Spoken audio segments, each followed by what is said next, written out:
So I'd want to share a huge mistake that I made when advising one of my first B2B SaaSes on web funnels, and some things that I learned along the way. So naive me thought that the best thing to do in business is to get like as much leads as possible, and then like worry about converting them like a bit later. It will happen. But no, that wasn't the case at all. So my initial strategy was to cast an ultra wide net with tons of top of funnel content, a lot of paid ads. So we had like thousands of leads, but in the end, we had only measly two SQLs closed out of thousands of MQLs.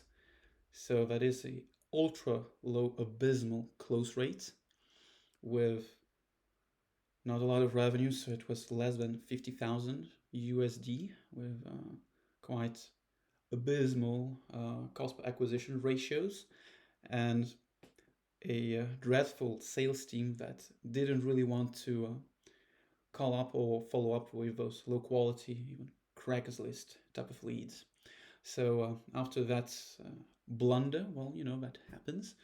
I learned 5 key lessons that I would want to share with you. So lesson number one is to get radically specific on who you're targeting and why you're targeting them. So understand the customer persona or ICP or whatever you call them, like as clear as day, and understand like why they would want to buy your product, what do they want like in life or professionally. And lesson number two is to, as I've said, to map out exactly their current challenges and their desired future state transformation, where they would say, it was really worth it to, buy your product, and now I'm in a much better place. Then step or lesson number three is to build your entire funnel around speaking directly to that customer profile and to that vision that they so desperately want, even if they don't really show it per se. Then lesson number four is to incorporate very heavy qualifying questions and barriers from the top of a funnel to filter out bad fits immediately. As quality trumps quantity in most cases.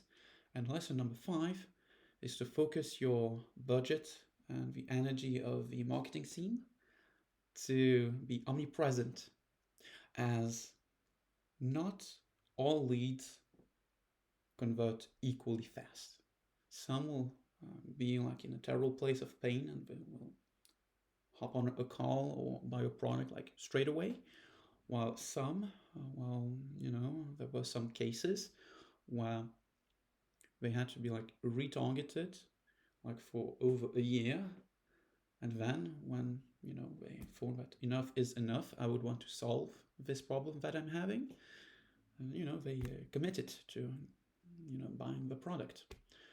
So it's not to be discouraged if the sales cycle is longer than expected. So, and the final, well, let's say, piece of wisdom that I synthesize from that experience, it's not always about generating more leads, but it's more about generating the right leads that are destined to convert at a profitable LTV.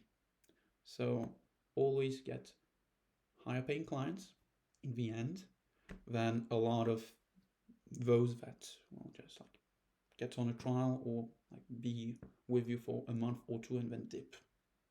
And if you have like any let's say further questions about like any of the lessons that I outlined, then feel free to comment or reach out to me and we'll talk.